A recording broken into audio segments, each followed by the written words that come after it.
I know I've done quite a few water creatures recently, so I hope another one won't Vodyanoy you. Oh, goodness.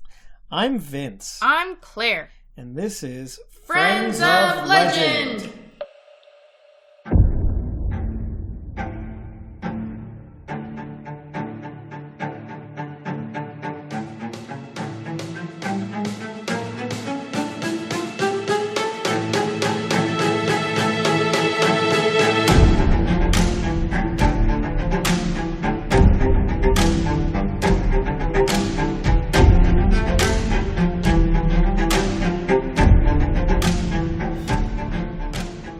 Welcome to Friends of Legend, an auditory trip to a magical petting zoo. But this time, in your imagination, you can feed the animals. And the animal feed is free. Today we are going to delve into the annals of Russian folklore and talk about a very popular being, the Vodyanoy. Now, have you ever heard of the Vodyanoy? No, I guess it's not as popular in the Western Hemisphere. Not under that name, at least. It does have many names that it's known to in other areas, but the Vodyanoy is a male water spirit that lives in rivers and swamps in Russia. Its name, Vodyanoy, means he of the water, or waterman. Waterman. Is it like a nymph? Not quite, and you'll see what I mean as we go into it. But I suppose it does have some water nymph-like qualities. As I just said, it has other names in other places, in sort of Central Europe, that being like Czechia, Slovakia, Hungary, places like that. It's known as the Vodnik. In Germany, it's known as der Wassermann. And in Norway, it is known as the Havmannen. Cool. And so each area has its own sort of little bits and bobs. It gets around. But the bulk of the lore comes from Russia and Czechia and Slovakia. Also in Russia, many people will refer to it as forefather or grandfather out of deference. Really? Yep. So the appearance of the Vodyanoy is that of a old man with fishy qualities, and how fishy and how manly it is depends from Vodyanoy to Vodyanoy. Is it like Old Greg? Actually, it is exactly like Old Greg. Yeah! 100% like Old Greg. Wonderful. And that was going to be one of my modern representation talks. We'll talk about that a little later. Cool. So most people depict the Vodyanoy as an old man with a fish tail, webbed hands, black scales. Other times it's depicted more humanoid, more like a man with the Innsmouth look, you know, the bulging eyes, the wide mouth, the sort of flabby neck. So is it like a less attractive merman? Yeah, it is kind of like that. There are other ways that it can appear as well, though. Other times it can appear as a large old man covered in mossy green hair and beard. In that respect, it'll often look like a giant green gnome. Oh. Other times it'll appear as a fish with mossy green hair and a beard. Huh. Which is really cute. That's cute. I like that. Other times still can look more like a frogman, kind of a large, flat, wide head. Or I've also seen one that looked like a seal because it kind of had a protruding upper lip with whiskers. And it was very round-headed. Oh. Its neck sort of fused into its body. All Vodyanoy, however, do share one trait, and that's having glowing red eyes that look like smoldering coals. Oh my. It seems that rather than some Vodyanoy looking one way and other Vodyanoy looking other ways, a Vodyani, that's the plural, Vodyani can shapeshift. So at one point it might appear to you as an old man with green hair, and other times it might appear to you like a frog, etc. Okay. When it's not poking its head up from out of the water, the Vodyanoy can be seen cavorting on a half-sunken log, loudly splashing. Splish splash, splish splash, splish splash. That's a fun old man. And usually the Vodyanoy is naked, but some Vodyani will wear shabby clothes and odd-looking hats. So no family trips to Vodyanoy's lake, huh? Yes, but not just because you don't want your children to see a naked old manfish. The behavior of the Vodyanoy is decidedly very Kappa-like. That's not a good sign. No, it isn't. In case any of you did not listen to the Kappa episode, both the Vodyanoy and the Kappa are known for being very feeble and clumsy outside of the water and being very strong and quick while in the water. They love drowning people and they love drowning farm animals. They both eat the people they drown. Oh no! However, it looks like the Vodyanoy eats the whole corpse rather than just the good bits like the Kappa does. Yeah. And whereas the Kappa has its love of the Shirakadama, that most blessed orb, Ugh. the Vodniki is the plural in Czechia. The Vodniki will drown their victims and then take their souls and put them in porcelain teacups or teapots. Whoa. And they're kind of like status symbols for the Vodniki. Do they help them to live longer or anything like that? No, nothing like that. It's like having a bunch of sports cars in your driveway. The more souls and teacups you have, the higher class you are as a Vodnik.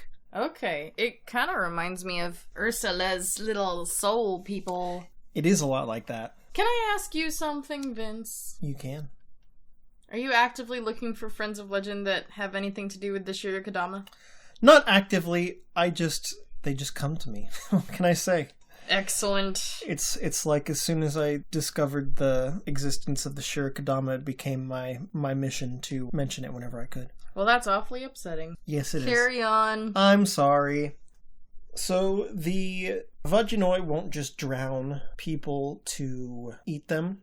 Vodyani often seek out married men, especially to drown, in order to bring their newly widowed wives to the water to come looking for the body. How awful. It is pretty awful. And if you are a widow and you're looking for your husband in the marsh and the Vodyanoy catches you, the best you're going to get is that it's going to take you into its swampy lair and it's going to make you be its servant. Oh. Or his servant. They're all male. I don't know if I mentioned that. What could he want you to do for him? Tidy his place, Scrub his scales. Scrub his scales. Most Vodyani have a cache of silver and gold, so might need you to do some accounting work. Sunken treasure. File his taxes. Oh my gosh. Look at his watercolors of Bailey's. Yeah. Exactly. Sing some songs, admires Tutu or his downstairs mix-up. No. Well, actually, speaking of kid-friendly. Downstairs mix-up, the worst that can happen to you is that he'll drown you and then make you his wife. Well, that is terribly sad. So, are the wives under any kind of hypnosis, or are they just miserable throughout the marriage? It's hard to say. In some cases, it does look like they're charmed after they've been drowned. It does seem like they have a pretty comfortable life because there's plenty of fish for them to eat. Raw fish. The most Vodyani have plenty of money, and when the Vodyanoy's wife is with child, the Vodyanoy will come out of its swamp or its river and go to the nearest village and look for a midwife, and he will pay the midwife a handsome sum to come back to his lair and help deliver the child. Okay. That doesn't make me feel any better. No, but at least you know that you're going to be cared for if you get, murdered by a Vodyanoy. Oh. Yeah, no, there's no dressing this one up. He's a pretty bad dude. Other negative things he does: if you build a mill or a dam in a Vodyanoy's river, he will destroy it because he sees artificial structures as an affront to his home. Also, weirdly enough, Vodyani don't really care for bees. If you are a beekeeper, and you build an apiary, even anywhere near the Vodyanoy's home, it'll come out of the river and break the apiary. To avoid this, most beekeepers will leave offerings of honey and wax at the side of the river or the swamp. Oh, so he hates the bees, but he likes the rewards. I don't know what it is. Maybe he just doesn't like the idea of bee imprisonment, even though it's not really imprisonment. Or just the stings. Man, you'd think if you didn't like the stings, you wouldn't go smashing apiaries. That's a surefire way to get bee butts in you. Oh, gosh. Also, if you don't have a prearranged agreement with a Vodyanoy and you go fishing in its river or its swamp, he'll tear up your fishing net. That's fair. Yeah, I mean, it's his house, his rules. Yeah. And lastly, if you're just walking by the place where the Vodyanoy lives, it'll often poke its head up out of the water and tease you or insult you. It'll usually do this to try to provoke you to coming closer to the water. So it can grab you. Yep, so it can grabby. Mm-hmm. Now, Vodyani are very solitary creatures, but it appears they have a monarchy. Is that so? Their king is called Tsar Vodyanoy. He is, yeah, I mean, not a very inspired name. Are you okay? I just imagine a super-sized Vodyanoy. You're not wrong. He's very large. He's a lot more humanoid than fishy. He carries a large club and... To bash the apiaries? To bash apiaries or keep his subjects in line. And he will ride over land and water on a black cloud. And whenever he sees fit, he will create new swamps or rivers on the land to make home for his subjects. So, Vodyanoy are decidedly malevolent. Sounds like it, yo. But the Vodniki of Central Europe, they're a little kinder. Instead of keeping widowed ladies as servants, they'll keep fish as servants. They don't capture women to like force them into marriage and childbirth. They still eat people, and these are the ones that also keep the souls in the teacups and the teapots. But at least they're not like human trafficking. That's something. It's something. So also, if you come to the edge of a Vodnik's watery home, place a pinch of tobacco in the murk and say, "Here's your tobacco, Lord Vodnik. Now give me a fish." I know, isn't that great? He will usually grant that request. A lot of fishermen will do this in Czechia and Slovakia if they're trying to fish on a river to make sure that they don't get their nets ripped up or, get their bodies attacked. So does he come out and hand you a fish? I would like to imagine that you place the pinch of tobacco in the water. You say, "Here's your tobacco, Lord Vodnik. Now give me a fish." And you hear splash, splash, splash, splash, splash, splash, splash. As the Vodnik comes rolling along on its sunken log and then just kind of fish in hand. That sounds like a speakeasy password. Here's your tobacco, Lord Vodnik. That's exactly the kind of speakeasy I want to go to. There are also some other benign aspects of the Vodyani and Vodniki. Both seem to love taking joyrides on catfish. Oh, that's fun. So if they're not splashing around on their log, you might see them breach the water on a large catfish. They also love smoking tobacco, as you might have guessed. Yeah. And they love playing cards. Okay. Wonder if Baba Yaga ever holds a cards game with a bunch of Vodyani. Oh man, can you imagine? I wouldn't want to walk in on that card game. No. Ooh. There's a lot of people who would want to eat you. But there are ways you can protect yourself from Vodyani and Vodniki. They hibernate in the winter, and given the fact that these areas of the world are cold a lot of the time, that gives you a lot of time to splash around the water, even though I don't know why you would want to. Yeah, I don't think you would, unless you're ice fishing or something. Yeah, so I guess you can get away with ice fishing, but at least, in the wintertime, you don't have to worry about getting pulled down, I guess. Yeah, I guess. They also only attack people who bathe in their waters after sunset, on holidays, or if the person... On holidays? Yeah, holidays. Okay. You should be celebrating with your family and friends, not bathing alone in a river. This is your punishment. What if you need to be clean for the big party? Bathe in a tub. Oh, okay. Please. Okay. That's actually the number one way to protect yourself. Just bathe in a tub. Also, if you don't make the sign of the cross before entering the water of a Vodyanoy, it will attack you. Okay, so... But that's easy enough. You can just whoop, whoop, and you're protected. Okay. Additionally, they love gifts. Like I said, they love tobacco, but they'll also accept bread, butter, salt, and vodka. A new deck of cards. I'm sure they'd love that. Some new porcelain teapots and teacups. I wouldn't necessarily recommend offering wives to the Vodyani or the Vodniki unless you are yourself a willing female. Yeah. But most fishermen, millers, people who create dams, beekeepers, they will leave gifts regularly for the Vodyani or the Vodniki to make sure that their stuff doesn't get wrecked.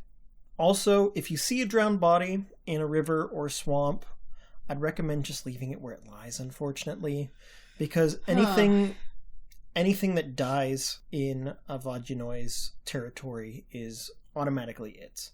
It will think that you're stealing from it, essentially, and then attack you.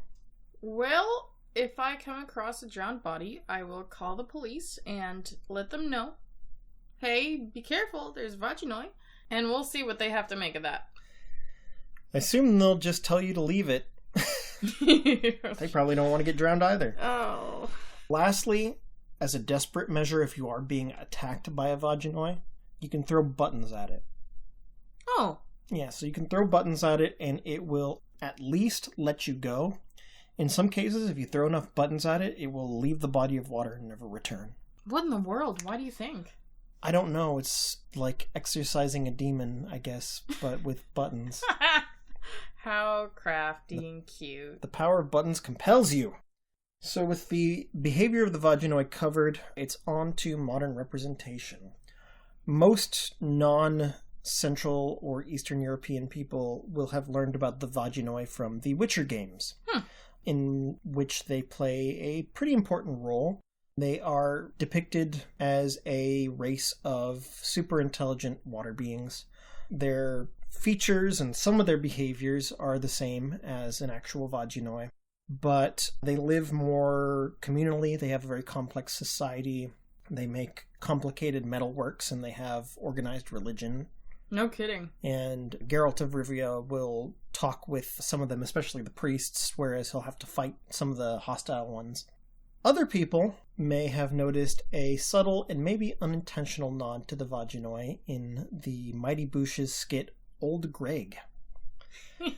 Old Greg, the titular Old Greg, shares a lot of qualities with a Vodyanoy. He's a scaly manfish. He lives in a swamp. He likes to capture people. He has a decked-out lair. Mm-hmm.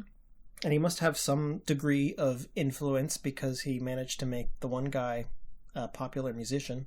That's true. I don't think any Vodyani have the funk, though. Ah, that's too bad. Oh, give me that funky milk. The Vodyanoy is a very popular cartoon character in Soviet and post-Soviet cartoons. Mm-hmm.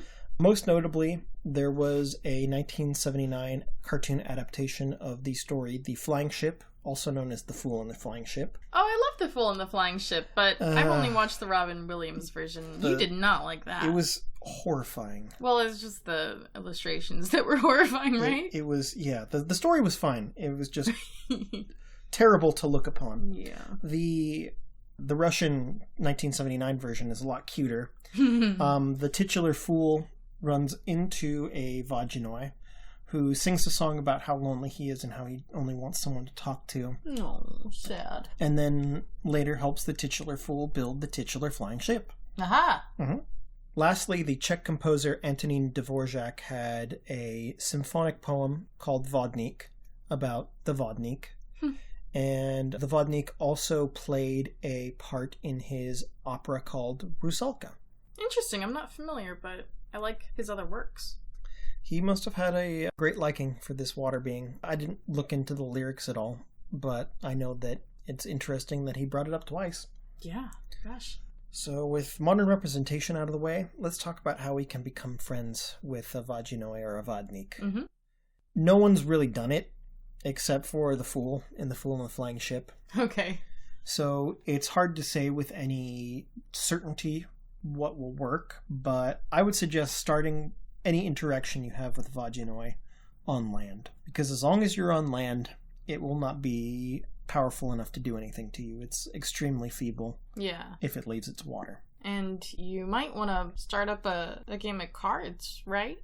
Yeah. You can start up a game of cards, offer to smoke, maybe cut it some slices of bread with butter, pour some vodka out.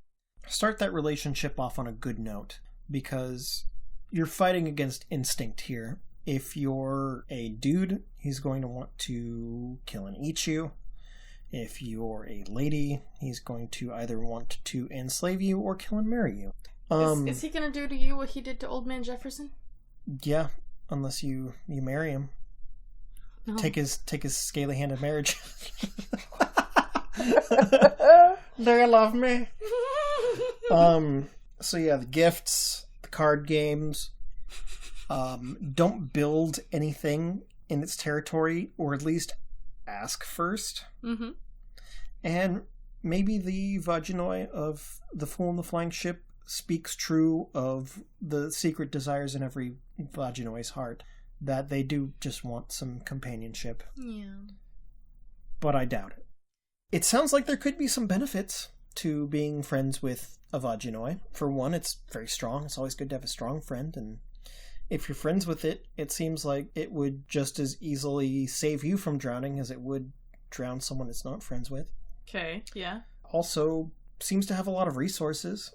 I'm not saying you should just become friends with a Vodyanoy so you can take advantage of its gold or its supply of fish, but naturally, those are things that it has and things that it might be willing to share with you. And with that, we are on to the rating. Now, if this is your first time listening to the podcast, oops, this might not have been the most benign episode to listen to. But we thank you for it anyway. We have a 4-tiered rating system, which we use to judge how easy it is to become friends with these Friends of Legend. Tier 1 is friend-shaped. This means it's extremely easy to become friends with this creature. It wants to become friends with you, and benefit is had by all.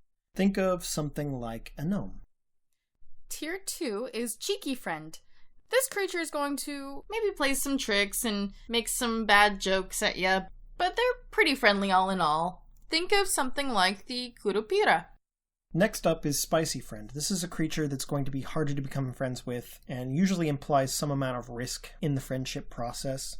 Think of something like the Tarisk. The last tier is not a friend yet. That's a creature who we don't have record of getting chummy with humans, so we need to do some more research and take some more precautions before trying to attempt friendship. Think of something like the Neklevi. So, Claire, what rating would you give the Vodyanoy? This old geezer, I think I'd give him not a friend yet. He seems awfully creepy and greedy to me. Yeah, I think he is even less of a friend yet than the Kappa was, so we're going to need to do a little more looking into it before we can recommend going out and looking for a pal. And, yeah, and as is the case with any Friend of Legend, all we have to work off of is what is written down on the internet or in stories. So it's possible that there are whole colonies of good Vodyani, and we just don't know. So we need to do our own research here, and we'll let you know. Absolutely. We're always trying to reform the image of the less wholesome friends. Indeed. Well, I want to thank you so much for listening to our podcast. If you like what you heard, feel free to leave us a review or subscribe to us on the podcast provider you use, or even show us to your friends. It really means a lot to us. Yeah, share us with those in your life that love magic and a touch of whimsy every now and again. Whimsy. And friends, we're also on Facebook and Twitter, so go ahead and follow us there to get updates throughout the week.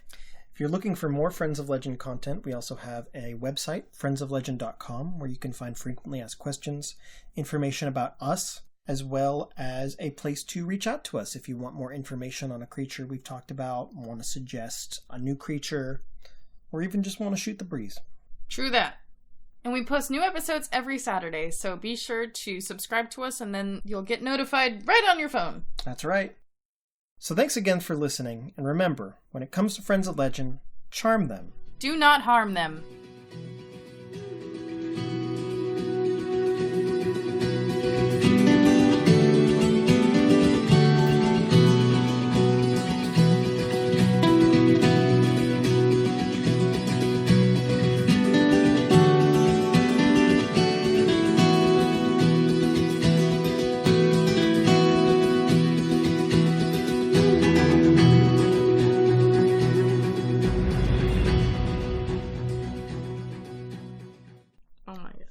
Add the downstairs mixer part. I mean, kitties don't know what that is.